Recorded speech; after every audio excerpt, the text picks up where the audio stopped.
প্রতিটা মানুষের জীবনে যদি রাফিনহার মতন একজন বিশ্বস্ত মানুষ থাকে এবং রাফিনহার মতন এরকম বিশ্বস্ত মানুষের পেছনে যদি একজন হান্সি ফ্লিক থাকে, তাহলে সেই মানুষের জন্য সফলতা বোধহয় খুব বেশি একটা দূরে থাকে না, বরঞ্চ তুমি তোমার পরিশ্রমটা করে যাও, সফলতা তোমার পদচুম্বন করবে। ঠিক তেমন একটা নেল বাইটিং ফাইনাল আমরা দেখতে পারলাম রিয়াল মাদ্রিদ বনাম বার্সেলোনার মধ্যকার। এই ধরনের ম্যাচই তো আসলে দর্শকরা দেখতে চায়। এই ধরনের হেড টু হেড, চোখে চোখ রেখে কথা বলা, গোল দেওয়া, গোল ফিরিয়ে দেওয়া, তারপরে আবার ম্যাচে ফিরে আসা, এই ধরনের একটা পয়সা উসুল ম্যাচ দেখার জন্য ফুটবল প্রেমীরা রাত জেগে থাকে। বার্সেলোনার পার্সপেক্টিভ থেকে বিষয়টা একেবারে ক্লিয়ার ছিল যে তারা এই জায়গায় ফেভারিট হয়ে মাঠে নেমেছে, বরঞ্চ রিয়াল মাদ্রিদ যেইভাবে রক্ষণাত্মক খেলছিল সেই জায়গায় আপনি অন্ততপক্ষে এই জায়গাটায় স্বীকার করবেন যে রিয়াল মাদ্রিদ যথেষ্ট চেষ্টা করেছে নিজেদেরকে রক্ষা করার। কিন্তু ভাগ্য যদি সহায় না হয় তাহলে কি করার থাকে বলুন? ভিনিসিয়াসের ওই ধরনের একটা দুর্দান্ত ফিনিশিংয়ের পর যখন ম্যাচে ফিরে আসার বার্তা দেয়, তারপরে যখন রাফিনহার ওইরকম ভাগ্যসুলভ একটা গোল চলে আসে, তখন আপনি বোধহয় সেই কবিতার কবির মতন এভাবেই বলবেন যে কবি যেভাবে লিখে যায়, ছন্দে ছন্দে রাফিনহা তোমাকে ভালোবাসতে বোধহয় কোনো কারণ লাগে না, ঠিক আপনিও বোধহয় বলতে বাধ্য হবেন যে রাফিনহার মতন এরকম একটা মানুষ যখন দলে আছে তখন তুমি প্রতিশোধ নিতে পারো। যেইভাবে তোমাদেরকে কষ্ট দিয়েছিল, যেভাবে আমাদেরকে সিজনের প্রথম এল ক্লাসিকোতে কষ্ট দিয়েছিল ভক্তদেরকে, আমরা সেই ব্যথাটা ভুলে যেতে চাই। বার্সেলোনা যেই ছন্দময় ফুটবলটা প্রতিনিয়ত আপনাকে উপহার দেয়, সেই ছন্দময় ফুটবলটাই আপনি আবার দেখেছেন। রিয়াল চেষ্টা করেছিল কোনোভাবে রক্ষা করতে, নিজেদের গোল পেয়েছে, কিন্তু নিজেদেরকে তো রক্ষা করতে হবে। সেই জায়গা থেকে উভয় দল শেয়ানে টক্কর হলেও বার্সেলোনার দৃষ্টিনন্দন ফুটবলের কাছে রিয়াল মাদ্রিদ পরাজিত হলো। রিয়াল মাদ্রিদের এই ধরনের ফুটবল খেলায় আপনি হয়তোবা মনক্ষুণ্ণ হতে পারেন, কিন্তু স্কোয়াডের যে অবস্থা, স্কোয়াড যেভাবে ভাঙাচোরা অবস্থায় রয়েছে, সেই জায়গায় আপনি এর চেয়ে ভালো ফুটবল আমার মনে হয় না আশা করতে পারেন। কেন? ডিফেন্সের ভেতরে যেই প্লেয়ারগুলো আপনি দেখছেন, 100% ফিট না থাকা প্লেয়ারদেরকে আপনি মাঠে নিয়ে নেমেছেন। এরপরে ফেদে ভালভার্দের মতন একজন ক্যাপ্টেন যখন মাঠে থাকে, সেই জায়গায় তিনিও উঠে যাওয়ার জন্য সিগন্যাল দেন এবং পরবর্তীতে তিনি উঠে যান।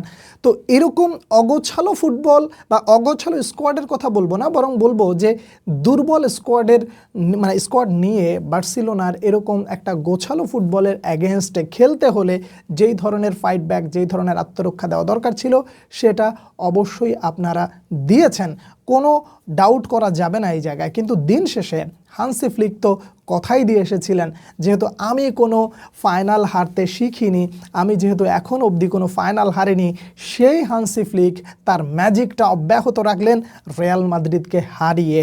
স্কোর লাইনটা দেখে আপনি খুব বেশি অবাক হতে পারবেন না, কিন্তু যারা গোলগুলো দেখেছেন তারা নিশ্চয়ই অস্বীকার করতে পারবেন না যে এই ধরনের একটা ম্যাচ নিশ্চয়ই রিয়াল মাদ্রিদ বলেন আর বার্সা বলেন সবাই মনে রাখবে।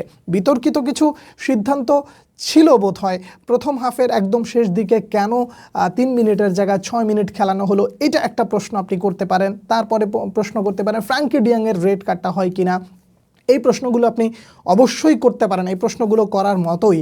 কিন্তু দিন শেষে আপনাকে একটা শিরোপা এনে দেওয়ার জন্য দলে একটা রাফিনহা যদি থাকে এবং সেই রাফিনহার পেছনে যদি হান্সি ফ্লিক থাকে, তাহলে আপনি দিন শেষে শিরোপা উদযাপন করবেন, উল্লাস করবেন। এটা সেই জায়গা যেই জায়গায় রিয়াল মাদ্রিদের বিপক্ষে বার্সেলোনা আগে একবার শিরোপা উল্লাস করেছিল, আরও একবার শিরোপা উল্লাস করলো।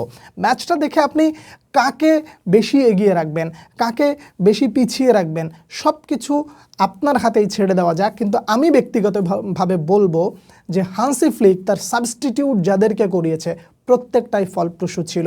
আপনি ফেরান তোরেসের কথা বলেন, দানি ওলমোর কথা বলেন, মার্কাস রাশফোর্ডের কথা বলেন, প্রত্যেকটা প্লেয়ার আপনাকে টপ নচ পারফরমেন্স দিয়েছে এবং সাব হয়ে মাঠে যেটা করণীয় ছিল সেটা করে দেখিয়েছে। একদম শেষ মুহূর্তে এসে রিয়াল মাদ্রিদ গোল করার সুযোগ পেয়েছিল, আলভারো ক্যারেরাস যেই সুযোগটা পেয়েছিলেন ওটা কাজে লাগাতে পারলেন না। এরপরে রাউল অ্যাসেন্সিও কর্নারের পরে যখন বলটা ছোট্ট করে ওঠানো হলো ডি বক্সে, সেখানেও গোল পাওয়ার কথা ছিল কিন্তু সেটাও হলো না। তো দিন শেষে ভাগ্যের সহায় যখন রাফিনহার সাথে হয়, তো একই ভাগ্যটা কি ইয়োহান গার্সিয়ার উপরে ভর করতে পারে না? দিন শেষে শিরোপা জেতার জন্য এই ধরনের ভাগ্যটাও আপনাকে দরকার হবে, একই সাথে দৃষ্টিনন্দন ফুটবলটা আপনাকে উপহার দিতে হবে। রিয়াল মাদ্রিদ নিজেদের যা ছিল সেটা নিয়ে চেষ্টা করেছে, ভুল থাকতে পারে, কিন্তু দিন শেষে বার্সেলোনা যে সুন্দর ফুটবল খেলেছে সেই সুন্দর ফুটবলেরই জয় হয়েছে। হান্সি ফ্লিক তার মনশিয়ানা দেখিয়েছেন, রাফিনহা থেকে নিয়ে শুরু করে দলের অন্যান্য যে সদস্যরা রয়েছেন প্রত্যেকেই নিজ নিজ দায়িত্বটা পালন করে শিরোপা ঘরে তুলে নিলেন। আমি যা দেখেছি তাই আপনাদের সামনে তুলে ধরলাম। আপনারা কে কী দেখেছেন, কেমন উপভোগ করেছেন ফাইনাল জানাবেন। পরবর্তী ভিডিওতে আবার দেখা হচ্ছে, সে পর্যন্ত অনেক অনেক ভালো থাকবেন। আল্লাহ হাফেজ।